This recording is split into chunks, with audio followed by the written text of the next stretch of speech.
And then for now, I'm gonna stay up here. Let's just make sure both of us are well out of the way. Hey everybody, welcome back to the channel. I thought in this video, I would just go a little slower lifting this back rake wall. And then since we're kind of in the mode of lifting walls, well, let's go ahead and lift a few more, and I'll just walk you through what our process is. And I'm gonna leave a lot of this in real time, and then later on in the video, we'll speed it up just because, I don't know, to me it gets a little boring. Back up just a little bit.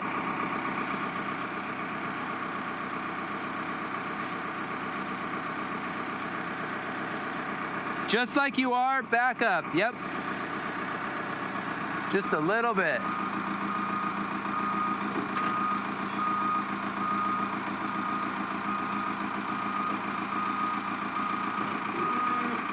Perfect. Yeah, go ahead and outrigger down.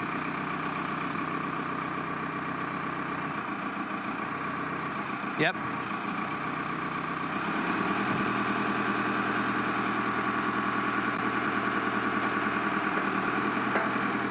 Okay.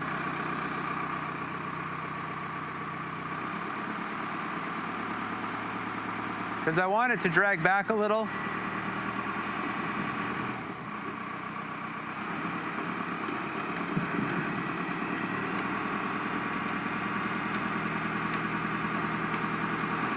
Go a little slower. Noah really does a good job on the controls. He feathers them really well. And a lot of this depends on the communication between the signaler and the operator. But a lot of it depends, right, on the touch of the operator in the machine. So as you can see that wall going up, the double top plates on the rake wall and the soffits help keep us nice and stiff. So what I'm doing is trying to go up and out just a little bit so that we drag the wall but not drag it all over the floor, wipe things out. Yeah, that header makes the right-hand side droop a little bit more. Good.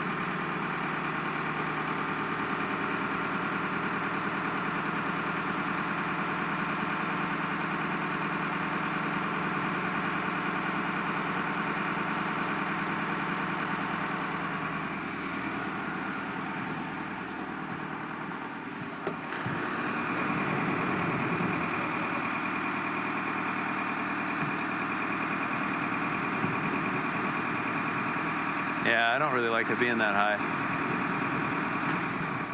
Yeah. Ideally, we would have been uphill, right? And that would save us one full story of lifting. But the way that the grade is back there, it just wasn't really an option. So we're down low, we're up an extra story. I don't really like that, but at least we do have the truss jib. I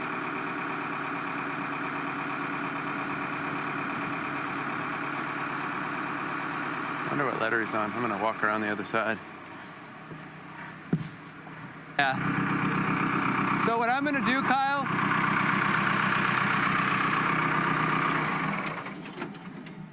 is I'm gonna have one of you on each side.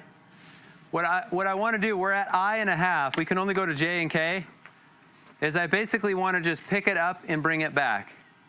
So it's gonna be pretty tall, but I'm gonna tilt up quite a bit.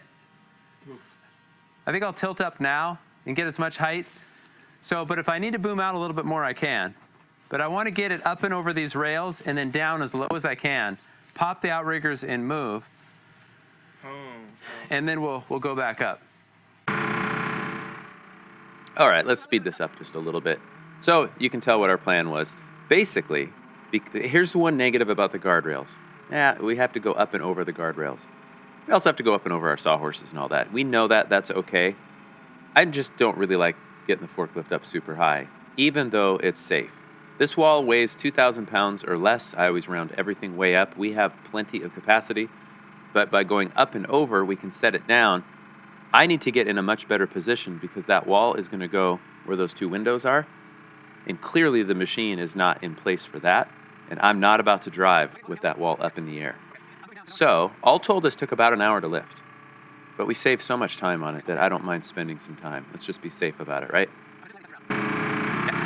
Okay, I'm gonna pop the outriggers.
Okay, again, let's speed this up. Then we can just kind of explain what's going on. So if you look at the machine, we're pretty level from front to back and even from side to side, but there are a couple of dips over there.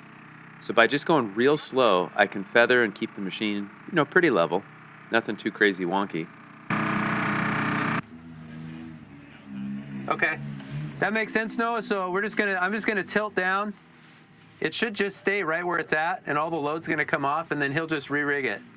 Okay?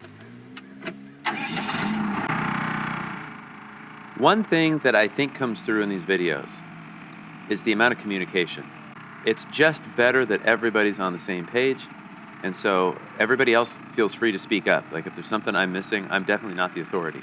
I have the most experience on the job site, but that's all that is, right? Is this experience. Each case is kind of its own. Experience is a good thing, but trust the people around you too.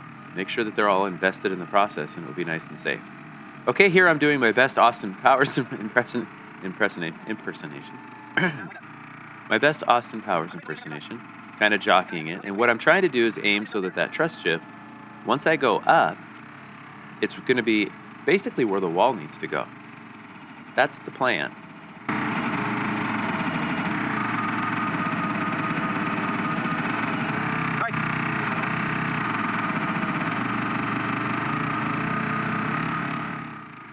Now, with the weight of this lift, I don't actually need the outriggers, but I'm going to use the outriggers because it adds more capacity and keeps things nice and stable. It's just, to me, it's worth doing because it's going to help us to be more safe. But by using the outriggers, it means that I'm not going to pop the outriggers and I can't really drive anywhere. So that's where you kind of have to get it right the first time, because I don't want to boom up and out and then go, oh, I'm way off, boom, back down and in. We will do that. We've done that before. But we kind of turn it into a game to see, can we get the machine as close to where it will need to be as possible? And slowly we've gotten better. I think it'll affect it that much. We're kind of making it up as we go. Yeah.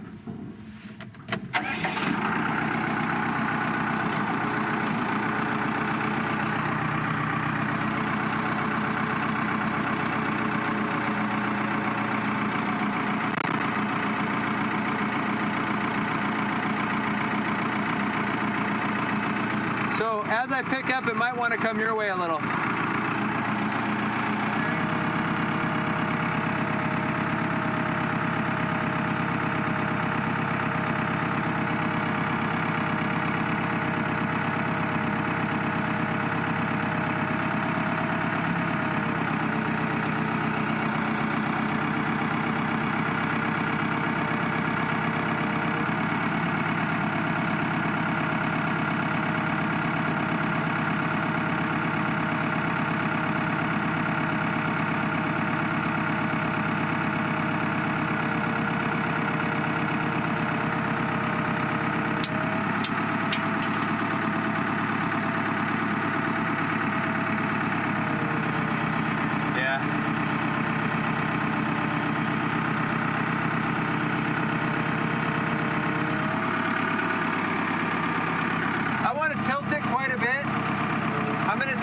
Quite a bit.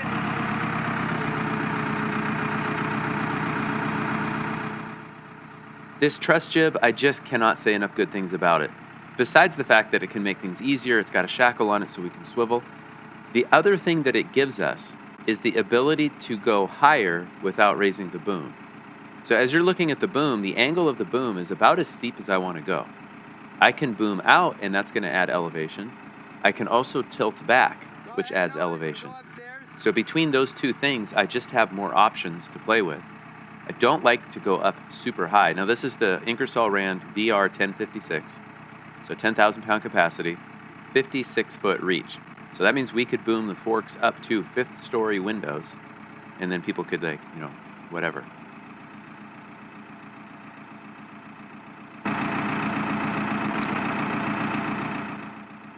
Again, nice and slow and steady. The tendency of a new operator is to try to show off a little bit, go a little faster than they need to, and sometimes, honestly, booming out, you feel like, man, this is going to take forever at this pace. That's okay. It doesn't take forever, and just nice and slow, controlled, and smooth. That's what we want. After the years goes by, maybe you could get a little faster for certain tasks, But when we have a wall like this, we're going to just keep it nice and slow. Remember, slow is smooth, smooth is fast.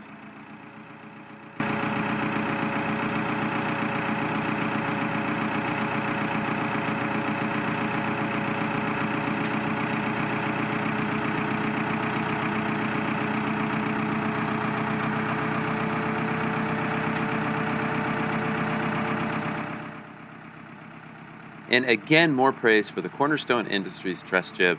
It's got the shackle on it that swivels. Again, more options.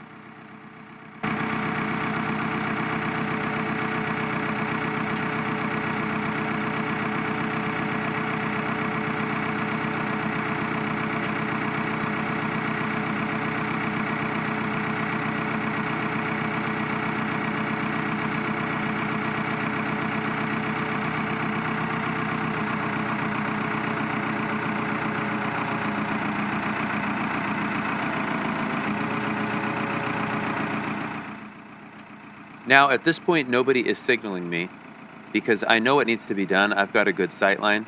There's nothing to hit where the guys are at. I can see from down below that I need to get up and over that rail. So it's out and down, out and down, out and down. Nice and gentle and slow. As an operator, I'm always keeping my eye up on the boom to see what letter I'm on. But to be completely honest, at this point, doing this for so long, I think we started using forklifts in 2001, 2002. Doing it for this long, you really begin to, especially in this machine, we've been in this machine since 2005, you can really feel when things are too heavy. And so even though we know the weight of the wall, I can look at the charts and all of that, I also know by feel, and I can really pay attention to how the machine feels, what the guys need, etc. Once we get it down to a certain point, then we're going to be signaling a little bit because I can't see up there anymore, right? But now that we're up and over that rail, it's just go down and then eventually, well, I'll show you here that in just a second.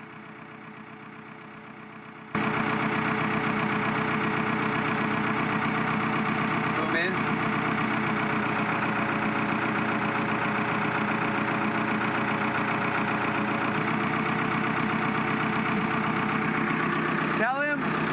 Hey Noah, tell him not to screw it yet. Let's just try to get it as low as we can and then we'll jockey it.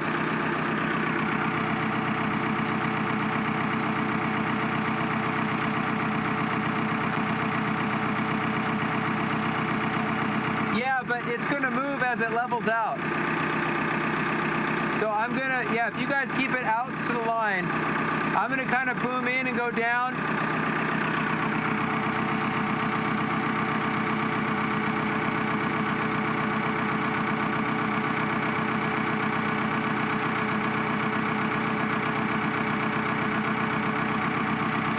Yeah. Now I'm going to boom in.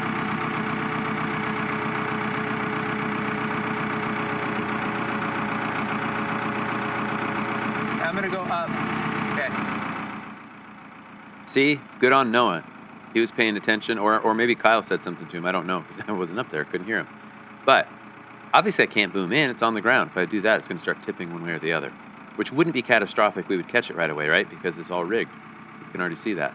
So now it's just a matter of going up and in a little bit in increments. Now, Kyle on the right-hand side, the kind of a common mistake that people do is they try to force walls. Don't just let the machine do all the work. Okay, that was not bad. Yeah, when it's at a level and you push. You said it'd come down a little bit because this has a little bit of... Yeah, Okay. I was saying I'm good on the line. I still got space. Oh, okay. Here. If I go down, Kyle, I'm going to tilt down just a little bit. Gotcha. Oh, okay. Yeah. And then, we should be fine, Noah. Just keep your hands on this side and stay there. And the reason I say that is if anything broke loose, you don't want to be in the middle of the wall. No. Unless you're at the window. You'd be really lucky.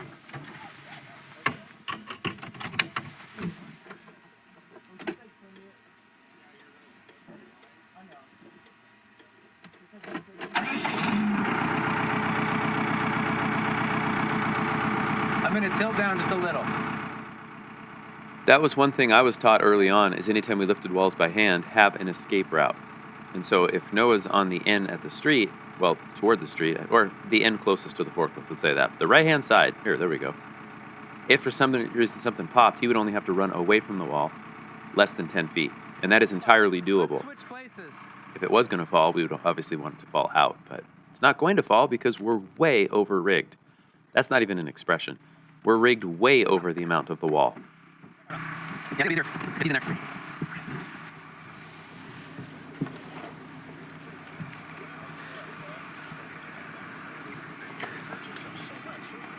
Okay, I see. So that leg has the tension.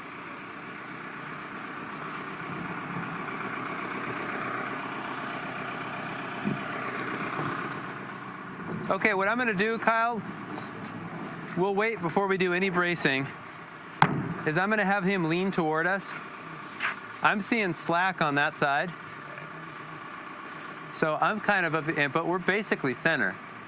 Is I'm going to have him tilt down just a hair more. Just to get it. Yeah. Tiny, tiny bit.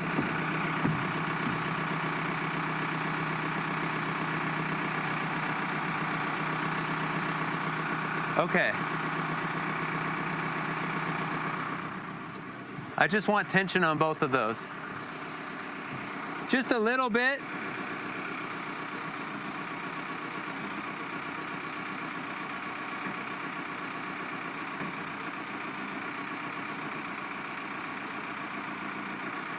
Okay, now I think, Kyle, what I'm gonna do, if I have him go up a hair, it should straighten out. I might have to lean him over, and then we'll deal with that corner.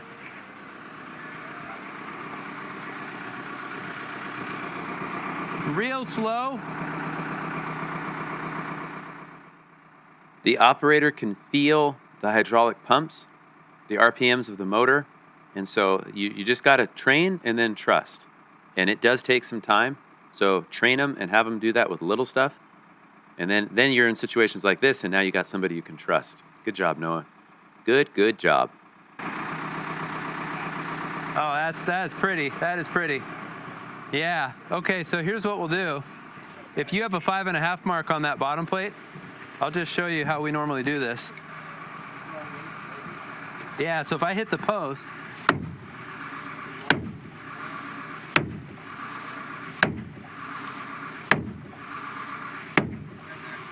all right.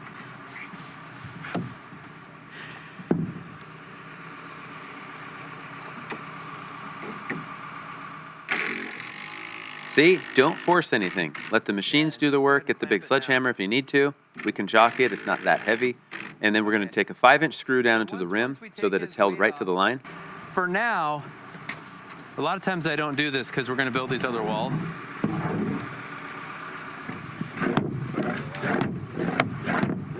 But we'll just go, basically, there we go.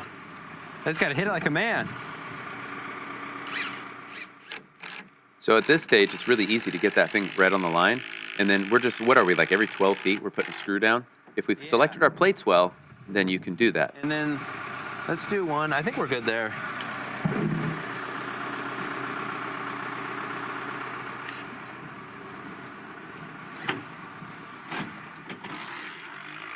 Later, we'll come through and nail that all off. Right now, we're just going to get it to the line so that we can plumb the wall. And I'm going to show that right above here. Okay, so now we are to the back wall. Ideally, I would have had this wall framed and set aside so that the rake wall would instantly have something to attach to. But what I want to show you is how we attach a standard height wall to the rake wall. So first of all, you can see the soffit there. You can see that the end stud runs up with the double top plates equals the heel stand on our rafter. And we toe screw with one of those same Simpson Strong Tie SDWS timber screws, and that pulls the walls together. Then I just add another one from the end stud in. Then what I'm going to do is I'm going to hop down to the bottom, and I'm going to put another screw. Now, if you look real close, you'll see that the end stud on the rake wall has a slight gap. What we ended up having to do was drop the forklift on top of that wall, pull the screws, and just press it down a little bit. I didn't notice the gap the first time around. And since we are in a video about lifting, now let's go ahead and lift what's almost the same rake wall that's there on the far side of the house. This one we framed back and kind of centered, and we waited till we had that front wall on. Now we're lifting this rake wall, which as it comes up, you'll see, goes up at a 512, comes down at a 512, but then it returns. And that return is going to match the wall that is leaning against the garage down below. Okay, so really this is all just like putting together a puzzle. You figure out the order of the walls, and then you make sure that you have the room to build them, and then you just build them in that order. Now on this side, the ground slopes up and around to the back, and it also slopes away from the house. So this one was a little sketchier, but not bad. We got Noah in a spot where he could basically go forward and turn uphill. You can see there we need to go about 8 feet to the back of the house. Now this is sped up, but he was nice and slow. But you see, I was up and down a couple times. I wanted to eyeball things. It's okay. We're saving a lot of time building walls this way. Spend some of that time by just not ruining it for yourself. Okay. So there's the wall going into place. That doorway that's in the wall is actually the entrance into that bathroom. We'll show you that later. Now, with the rigging still attached, I want to attach the wall on this side. Now, I want to show you a couple of things.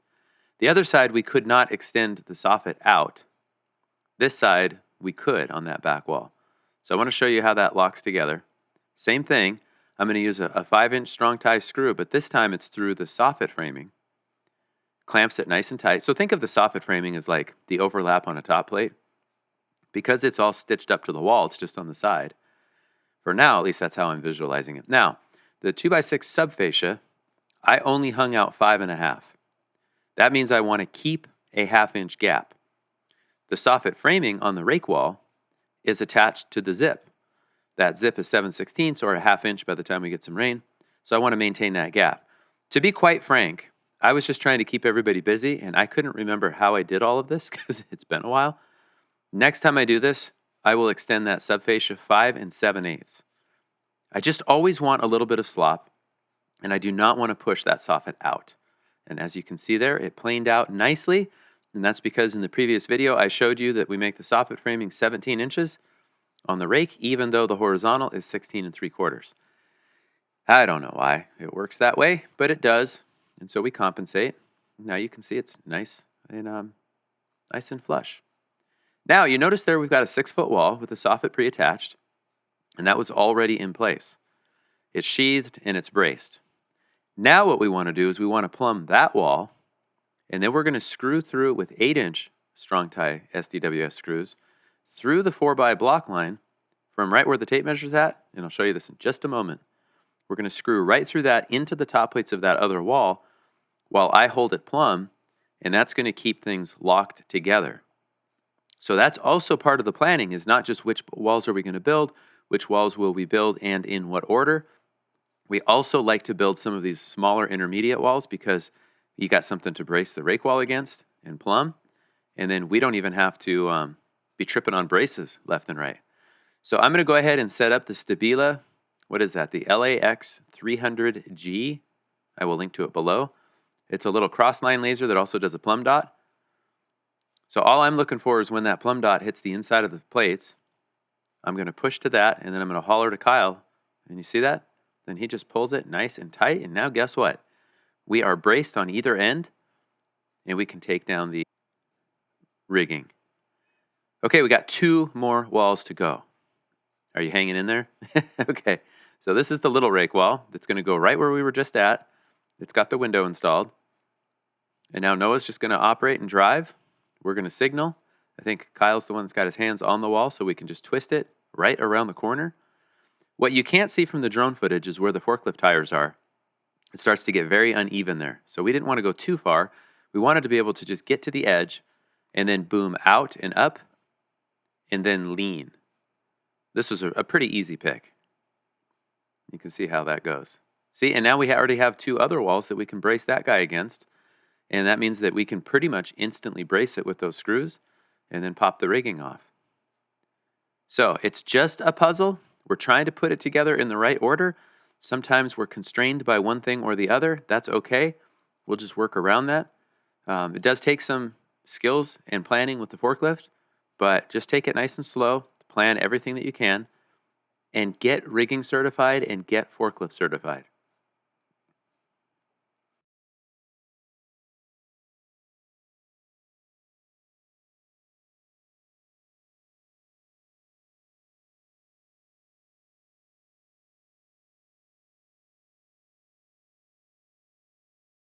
strapped. Weighted belt. So I'll demonstrate how we're gonna lift. Okay. We're gonna be like down low. We're gonna go 1, 2, 3. Oh, so And then once it's up, then it's just like do we yeah. we do this sassy walk? Okay, I like a that. lot of hip action. Okay, I'm really good at that. So 1. wait. Well, so because you're underneath, Yeah. so it's usually all we do is get to our waist, Oh, I thought. and then it's another jump. I would always go. It basically the rhythm never stops. So. Yeah. Okay. Yeah. I think it's gonna be pretty light. It's pretty light. It'll be good practice for us. Throw it over. But Kyle and I always had great rhythm, even though I was a foot shorter than him. Mm-hmm. So, because it's all just the time. But you're a foot taller in the spirit. Yeah. So I would be 1, 2, 3. That exact speed. Basically. Yeah. I'll try and match your guys' height. So I'll do 3, 2, 1, lift. Okay. All right. 3, 2, 1, lift. 1, 2, 3. Yeah. Nice.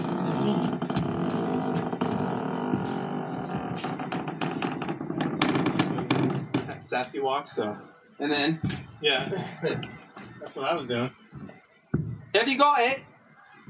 No. That was so much faster than rigging it.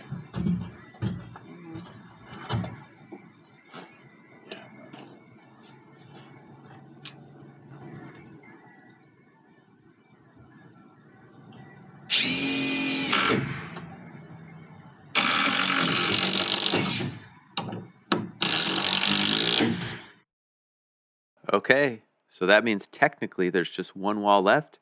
We left this one for last. We left this one. Yeah, we left. Gosh, yeah, man. I don't even. Why do you people even follow this channel? I mean, honestly. Okay, so the last wall was the front door wall, which needed to. It's a split level house, right? So you've got the stair landing. This wall, it made it nice and easy because we could measure left and right. The stud heights were the same. That means that there's no math, except for if you measure platform to top, then you got to subtract the plates. The door, the windows that are a little bigger as side lights so that we can adjust those for the trim reveals. And then, I don't know what that was, like a 6030.